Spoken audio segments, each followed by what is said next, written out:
IVF చికిత్సలో 25% భారీ discount, free doctor consultation, free ultrasound scan, logo launch, Andro max advanced male infertility centre ను కూడా ప్రారంభించారు. క్యాంటీన్తో పాటు డొక్కా సీతమ్మ గారి క్యాంటీన్లు కూడా ఏర్పాటు చేయాలని పవన్ కళ్యాణ్ గారు వ్యాఖ్యానించారు. దీని మీద మీ అభిప్రాయం సార్? మంచిదే. ఇప్పుడు చరిత్రలో మనకి చాలా సహాయం చేసిన గొప్ప వ్యక్తులు చాలామంది ఉన్నారు. వాళ్ళ పేర్లు పెట్టడం మంచిదే.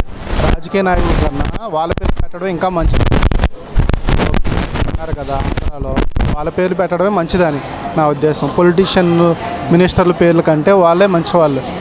చాలా త్యాగాలు చేసిన వాళ్ళు ఉన్నారు కదా, మనకు తెలియదు. ఎంతసేపు పొలిటీషియన్ పేర్లు పెట్టడం అయితే మంచిది కాదు అసలు.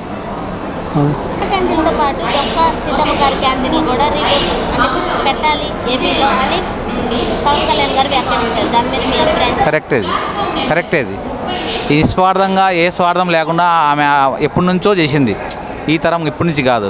ఆమె ఎంత ఓల్డ్గా చేసిందో మనం కూడా పత్రికలు చూస్తా దీనికి దాదాపుగా పబ్లిక్ లేక్ ఇష్యూ తెలిసింది పవన్ కళ్యాణ్ ద్వారా తెలిసింది. మనకు అని తెలియదు. ఆమె గురించి వివరించడం వల్ల, అది ఆయన ఎవరు చాగంటి కోటేశ్వరరావు గారు వాళ్ళు చెప్పడం వల్ల మాకు తెలిసింది. ముందైతే మనకు కూడా తెలియదు. అప్పటి నుంచి ఆమె నిస్వార్థంగా చేసింది కాబట్టి ఆమె పేరు పెట్టడం వల్ల చాలా మంచి పరిణామం అది. ఇప్పుడు అన్న క్యాంటీన్ రీఓపెనింగ్ చేస్తున్నారు కదా సార్, వాటితో పాటు డొక్కా సీతమ్మ గారి క్యాంటీన్లు కూడా ఏర్పాటు చేయాలని పవన్ కళ్యాణ్ గారు పేర్కొన్నారు. అవును, చాలా మంచి అభిప్రాయం. ఎందుకంటే డొక్కా సీతమ్మ గారు అనే ఆవిడ గన్నవరం, డెల్టా గన్నవరంలో కొన్ని వంద సంవత్సరాల క్రితం అనుకుంటాను, ఆ తూర్పుగోదావరి జిల్లాలో ఆవిడికి పెద్ద పేరు. ఇవాళ కూడా డొక్కా సీతమ్మ అని చెప్పేసి అన్నారు. కాబట్టి అటువంటి మహనీయుల పేరు మీద పెడితే చాలా సంతోషం, ప్రజలు కూడా ఆనందిస్తారు. ఎందుకంటే ఆవిడ డొక్కా సీతమ్మ అంటే కథలు నేను చదివాను. నిజంగా ఆవిడ చాలా గొప్ప దాత. బహుశా ఆవిడ్ని బ్రిటిష్ గవర్నర్ గారే సత్కరించడానికి వచ్చారంట. దాన్ని బట్టి ఆవిడ ఎంత గొప్ప ఆవిడో మనం అర్థం చేసుకోవాలా. అటువంటి ఆవిడ పేరు మీద పెట్టడం నిజమండి, వాస్తవం అది. ఎందుకంటే ఒక మహానాయకులు, ఒక మహా వ్యక్తుల పేరు మీద పథకాలు పెట్టడం మేమే, నా బాబు పేరునే నీ బాబు పేరునే పెట్టుకోవడం అనేది కరెక్ట్ కాదు. అన్న క్యాంటీన్లు కాకుండా డొక్కా సీతమ్మ క్యాంటీన్లు కూడా ప్రవేశపెట్టాలని పవన్ కళ్యాణ్ గారు వ్యాఖ్యానించారు. దాని మీద మీ అభిప్రాయం? అన్న క్యాంటీన్ అయినా ఏ క్యాంటీన్ అయినా జనాలకు ప్రజలకు అన్నం పెడితే మంచిదేగా, అదేం పాపమైన పని కాదుగా. వాటి వల్ల ఉపయోగం ఉందంట. ఇప్పుడు అన్నం పెడితే ఎవరికైనా ఉపయోగం ఉంటుంది. లేని వాళ్ళు ఉంటారు, ఉండోళ్ళు కూడా ఒక్కోసారి తినే పరిస్థితి ఉండదు.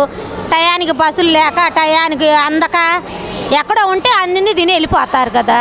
అన్నం ఉంటే ఎవరికైనా మంచిది.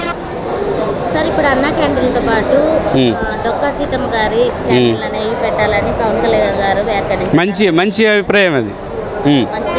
మంచిది ఉందమ్మా, ఎందుకు లేదు. పేద ప్రజలు ఎంతోమంది కడుపు నిండుద్ది. క్యాంటీన్తో పాటు సీతమ్మ అంటే డొక్కా సీతమ్మ క్యాంటీన్లు కూడా ఏర్పాటు చేయాలని పవన్ కళ్యాణ్ గారు అంటారు. దాని మీద మీ అభిప్రాయం సార్? మంచిదేనంటారా? మంచిది. దానివల్ల ఉపయోగం ఉందంటారా? క్యాంటీన్లు రీఓపెనింగ్ చేస్తున్నారు కదా సార్, దాని మీద మీ అభిప్రాయం? అన్న క్యాంటీన్ చాలా మంచిదమ్మా. అన్న క్యాంటీన్లు పెట్టడం చాలా మంచిదే. సరే, వచ్చి 5 రూపాయలతో శుభ్రంగా భోజనం చేసేవాళ్ళు, మరి అవి తీసేయడం వల్ల ఏంటి ఉపయోగం చెప్పు? అందరూ అన్న క్యాంటీన్తో పాటు డొక్కా సీతమ్మ గారి క్యాంటీన్ కూడా ఓపెన్ చేయాలని పవన్ కళ్యాణ్ గారు వ్యాఖ్యానించారు. చాలా మంచి ఆలోచన. ఉంటుంది, ఎందుకు ఉంటుందా? ఇప్పుడు ఎవరికి ఇష్టమైంది వాళ్ళు తింటుంటారు, ఎవరికి ఇష్టమైంది వాళ్ళు చేస్తారు. సరే, ఆ తిండి విషయంలో మనం అబ్జెక్షన్ పెట్టాల్సిన అవసరం లేదు. చాలా మంచి పని అది. ఒకళ్ళు పెట్టడం మంచిదే కదా. అంతే, చాలా మంచిదమ్మా. అన్నం క్యాంటీన్ నడితే గ్యారెంటీగా అందరూ తింటారు అన్నం.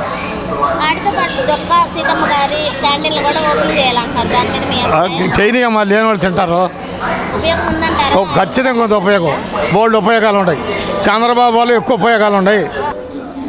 ఇప్పుడు అన్న క్యాంటీన్లు కాకుండా మళ్ళీ డొక్కా సీతమ్మ గారి క్యాంటీన్లు కూడా తీసుకురావాలని పవన్ కళ్యాణ్ గారు వ్యాఖ్యానించారు. తీసుకొచ్చే అవకాశం ఉందంటారా? ఉండొచ్చు. పవన్ కళ్యాణ్ గారు చెప్తున్నారు కదా, అడిగే ప్రతి ఏ టైంలో అయినా కట్టెల పొయ్యి మీద వండి అవును విధానం అనేది తీసుకురావాలి అంటున్నారు. అవును, ఉపయోగం ఉంటుంది. ఉపయోగం ఉంటుంది, బాగానే ఉంటుంది.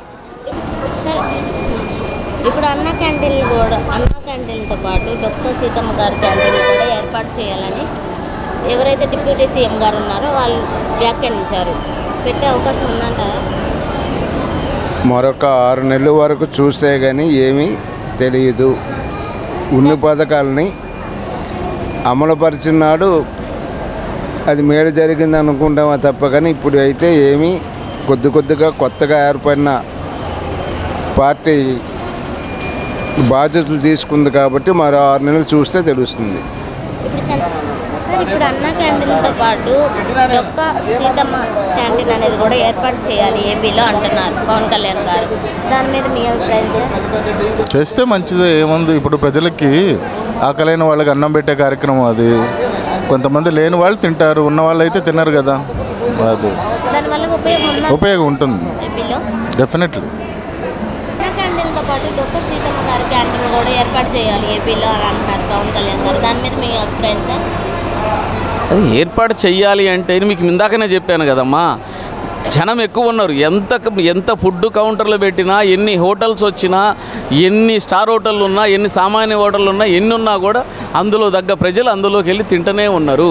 ఉత్పత్తి తగ్గింది కాబట్టి ఏర్పాటు చేస్తే మంచిది, సౌకర్యంగా ఉంటుంది కదా ప్రజలకి. వారు అన్న ఉద్దేశం కూడా ఏంది, అందరికీ సౌకర్యం కల్పించడానికి చెప్పారు. ఇప్పుడు ఆమెనా కూడా మంచి ఫుడ్ మంచి వ్యవహారం చేయాలి పెట్టినాక. కాబట్టి వాళ్ళందరికీ కూడా జనాభాకి ఇటువంటి కార్యక్రమాలు పెడితే బాగుంటుందని చెప్పారు. తప్పు లేదు, పెట్టొచ్చు.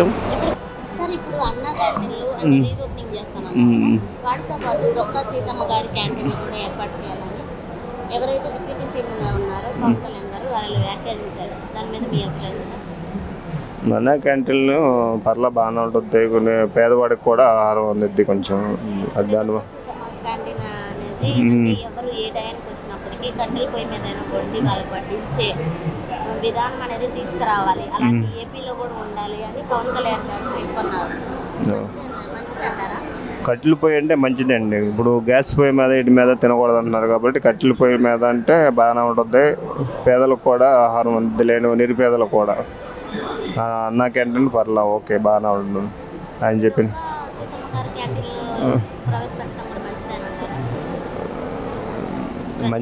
మంచిదే, కాకపోతే అన్న క్యాంటీన్ ప్రైజ్ ఎలా పెడతారో తెలియదు కనుక ప్రైజ్ నిర్ణయించారో తెలియదు. అవన్నీ విషయాలు ఇంకా అవన్నీ కొంచెం అమల్లోకి వచ్చిన తర్వాత అర్థమవుద్ది మేడం. ఉద్యోగుల జీతాలు కానీ పెన్షన్లు కానీ అంటే ఏవైతే ఉన్నాయో పెండింగ్ ఉన్నాయో అవన్నీ పూర్తి చేస్తాం, వాళ్ళకి సక్రమంగా అందిస్తామని మంత్రి కేశవ్ గారు పేర్కొన్నారు. దాని మీద మీ అభిప్రాయం సార్? ఏంటంటారు మళ్ళీ చెప్పండి. ప్రభుత్వ జీతాలు అంటే ప్రభుత్వ ఉద్యోగులు అయితే ఎవరైతే ఉన్నారో వాళ్ళ జీతాలు కానీ పెన్షన్స్ కానీ అవన్నీ సకాలంలో అందిస్తాము. ఇప్పుడు పెన్షన్ ఎలా పంపిణీ చేస్తామో అలాగనే అందిస్తాము అని అంటున్నారు. చేసే అవకాశం ఉందంటారా? బ్రహ్మాండం చేస్తాడు. మా ఆయన అడ్మినిస్ట్రేషన్లో నెంబర్ 1 చంద్రబాబు నాయుడు కాబట్టి ఉద్యోగులకు ఎటువంటి ఇబ్బంది రాదు.